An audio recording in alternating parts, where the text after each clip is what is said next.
So இன்றைக்கி நான் தான் டைட்டில் வின்னர்னு முத்துக்குமரன் சொல்லாமல் சொல்லிட்டாரு. ஆரி பிரதர் கத்தியிருப்பார். அதுக்கடுத்து அசீம் இப்படி மேலே பார்த்துருப்பாரு.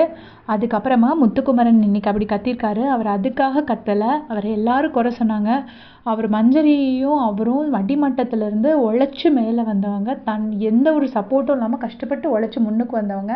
ஸோ அவங்க ஃபினாலேயில் நிற்காம போகிறது முத்துக்குமரனுக்கு ரொம்ப அஃபெக்ட் ஆகிருக்கு. அவரே அவரோட அன்பை சொன்னார். இந்த மாதிரி நான் நினைக்கவே இல்லை மஞ்சரி அப்படின்னு சொல்லியிருப்பாரு. அழுகி அடக்கிட்டு நின்றுப்பார். அதை விட என்னென்னா எல்லார்கிட்ட வச்சு சொல்லியிருப்பாரு, நான் இன்றைக்கி ஒரு ரகசியத்தை உடைக்க போகிறேன், என்னை ஜெயிச்சிட்டா மஞ்சரி அப்படின்னு சொல்லியிருப்பாரு. அதாவது நான் யாருக்கும் இது பண்ண மாட்டேன், யாரோட அன்புக்கும் நான் அடங்க மாட்டேன், ஃப்ரெண்ட்ஷிப்லாம் வைக்க மாட்டேன் நான் நினச்சிருந்தேன். பட் மஞ்சரி அது என்னை வெளியில் கொண்டு வர வச்சுட்டாங்க, என்னை ஜெயிச்சிட்டாங்க அப்படின்னு சொல்லிட்டு யார் மேலேயும் எனக்கு பொசசிவ்னஸ்லாம் பெருசாக வராது. பட் மஞ்சரி ஜாக்லின் கூடயோ ரயன் கூடயோ ஜாஸ்தியாக பேசும்போது நான் உண்மையிலே பொசசிவாக ஃபீல் பண்ணியிருக்கேன். மஞ்சரி எனக்கு ஒரு அக்கா அப்படின்னு சொல்லியிருப்பாரு. ஸோ அவங்க 2 பேரும் அவ்வளோ ஒரு அன்பை காமிச்சிருப்பாங்க. மஞ்சரியும் டே அவங்கக்கிட்டலாம் கூட நான் அழலை அப்படின்னு சொல்லிட்டு ஒரு ஹக் பண்ணியிருப்பாங்க 2 பேரும். அவ்வளோ ஒரு அன்பு அதில் இருந்துச்சு. எனக்கே இன்றைக்கி ரொம்ப எமோஷனல் ஆகிடுச்சு. ஆனால் அந்த பிக் பாஸ் இந்த கல்லஞ்சக்காரன் கரையிறானா பாருங்கிற மாதிரி தான் எனக்கு இருந்துச்சு. ஒரு குட்டி பையன் ட்ராஃபி கேட்டிருக்கான், கொடுத்தா என்ன பிக் பாஸ் அவங்களுக்கு? அந்த ஒரு ட்ராஃபியில் என்ன குடியாக முழுகி போகுது? இந்த வீட்டில் எல்லாம் பெருசாக ரூல்ஸ் படி தான் நடக்குதா? எல்லாம் அவங்கவுங்க இஷ்டப்படி தான் நடக்கிறாங்க. அது அப்படி பிக் பாஸ் அந்த கல்லை வச்சு உடச்சவருக்கு என்னத்தை கிடைக்க போதோ நமக்கு தெரியல. ஒரு குழந்தைக்காக கூடவா ரூல்ஸை தவிர்க்கக்கூடாது? ஏன்னா நமக்கு புரியல. அவர் அப்படி உடைக்கணும்னு சொல்லிட்டாரு.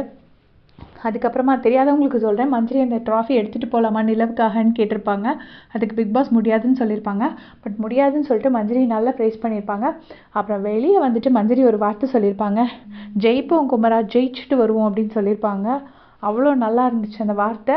ஸோ சாச்சனா நம்பு முத்து அப்படின்னு சொன்ன மாதிரி இருந்தது. அதோட இன்னொரு வெர்ஷன் தான் இன்றைக்கி ஜெயிப்போம் குமரா, ஜெயிச்சுட்டு வா அப்படின்னு சொல்லியிருப்பாங்க. எனக்கு உன்கிட்ட சொல்கிறதுக்கு எதுவுமே இல்லைன்னு ரொம்ப ஒரு இமோஷனலான எவிக்ஷன்.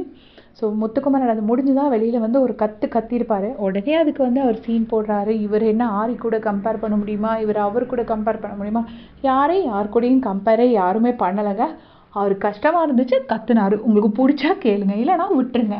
அவரை ஒருத்தரை ஸ்டேஜில் வச்சு இப்படி அத்தனை பேரும் குத்துன்னு குத்தும்போது அவங்களுக்கு கஷ்டமாக தான் இருக்கும். அந்த கஷ்டத்தை எக்ஸ்ப்ரெஸ் பண்ணுவாங்க. ஒருத்தன் அழுவான், ஒருத்தன் கத்துவான், ஒருத்தன் கோவப்படுவான். ஒருத்தரோட அதை எக்ஸ்ப்ரெஸ் பண்ணுற விதம் வேறு மாதிரி இருக்குது.